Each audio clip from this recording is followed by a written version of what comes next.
All right. 2. Concerning Mrs. Harold Piper at 35, opinion was divided. People said she was still handsome. Men said she was pretty no longer.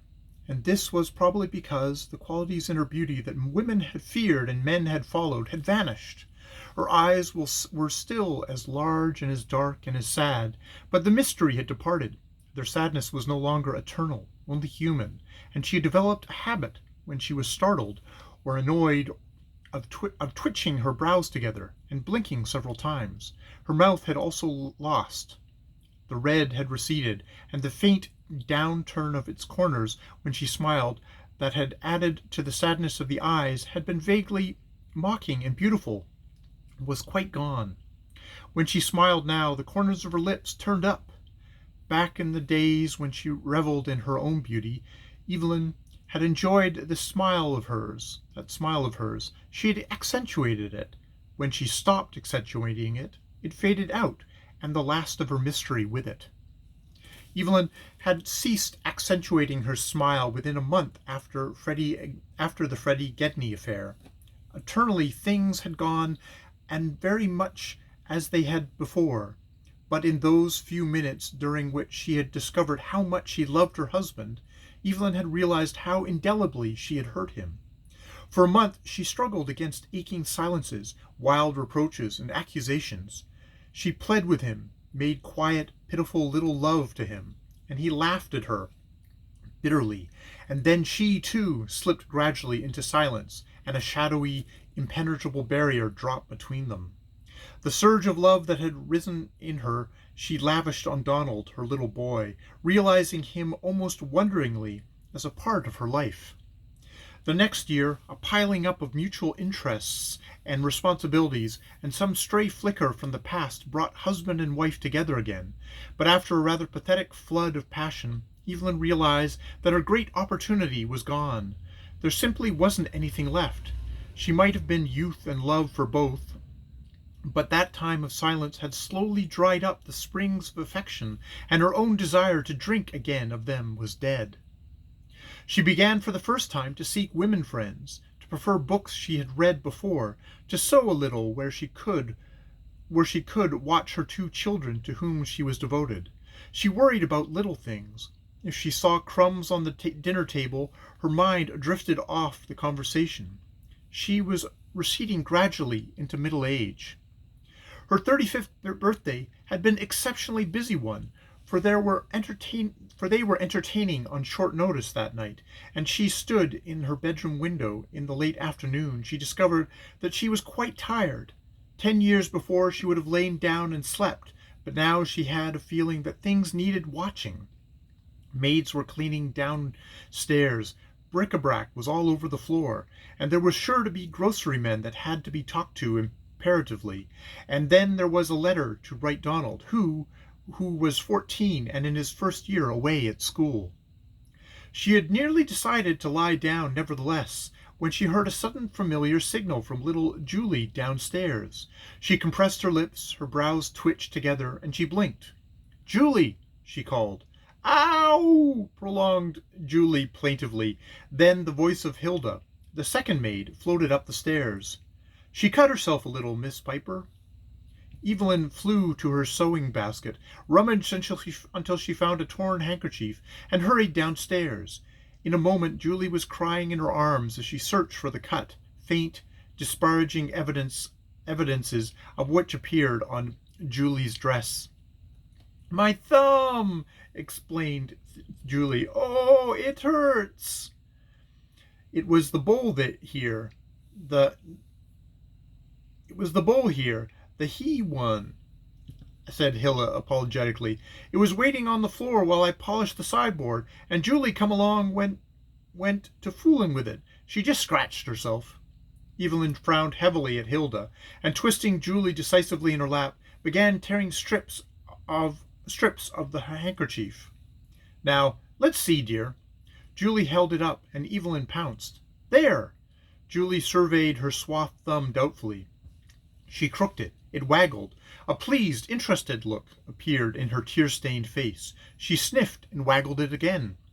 You precious, cried Evelyn, and kissed her, but before she left the room she levelled another frown at Hilda. Careless. Servants all that way nowadays. If she could get a good Irishwoman, but you couldn't find any more, and these Swedes. At 5 o'clock Harold arrived, and coming up to her room, threatened in a suspiciously jovial tone to kiss her 35 times for her birthday. Evelyn resisted. You've been drinking, she said shortly, and then added qualitatively, a little. You know I loathe the smell of it. Evie, he said after a pause, seating himself in a chair by the window, I can tell you something now. I guess you've known things haven't been quite right downtown. She was standing at the window combing her hair, but at these words she turned and looked at him. How do you mean? You've always said there was room for more than one wholesale hardware house in town. Her voice expressed some alarm. There was, said Harold significantly, but this Clarence Ahern is a smart man. I was surprised when you said he was coming to dinner. Evie, he went on, with another slap at his knee, after January the 1st, the Clarence Ahern Company becomes the Ahern Piper Company, and Piper Brothers, as a company, cease to exist. Evelyn was startled. The sound of his name in second place was somehow hostile to her. Still, he appeared jubilant. I don't understand, Harold. Well, Evie, Ahern has been fooling around with Marx. If those two had combined, we'd have been the little fellows, struggling along, picking up smaller orders, hanging back on risks. It's a question of capital, Evie, and Ahern and Marx would have been the business just like Ahern and Piper is going to now. He paused and coughed a little. A cloud of whiskey floated up to her nostrils. Tell you the truth, Evie, I've suspected that Ahern's wife has something to do with it. Ambitious little lady, I'm told. Guess she knew the Marxes couldn't help her much here. Is she common? Asked Evie. Never met her, I'm sure, but I don't doubt it. Clarence Ahern's name has been up at the country clubs 5 months, no action taken. He waved his hand disparagingly. Ahern and I had lunch together today, and just about to clinch it. So I thought it would be nice to have him and his wife up tonight, just to have nine, mostly family. After all, it's a big thing for me, and of course we'll have to see something of them, Evie. Yes, said Evie, thoughtfully, I suppose we will. Evelyn was not disturbed over the social end of it, but the idea of Piper Brothers becoming Ahern Piper Company startled her. It seemed like going down in the world. Half an hour later, as she began to dress for dinner, she heard his voice from downstairs. Oh, Evie, come down! She went out into the hall and called over the banister. What is it? I want you to help me make some of that punch before dinner.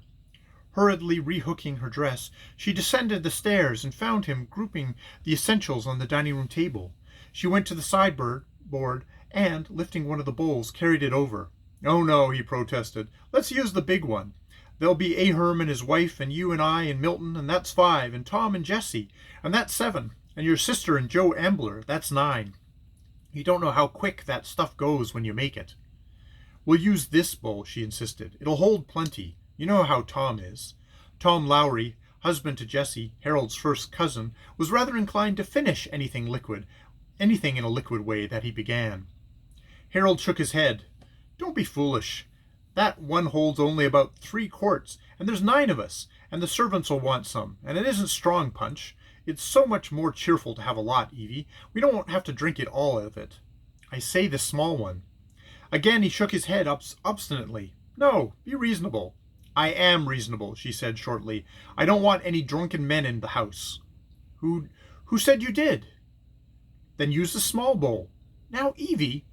He grasped the smaller bowl to lift it back. Instantly her hands were on it, holding it down. There was a momentary struggle, and then, with a little exasperated grunt, he raised his side, slipped it from her fingers, and carried it to the sideboard. She looked at him, and tried to make her expression contemptuous, but he only laughed. Acknowledging her defeat, but disclaiming all future interest in the punch, she left the room.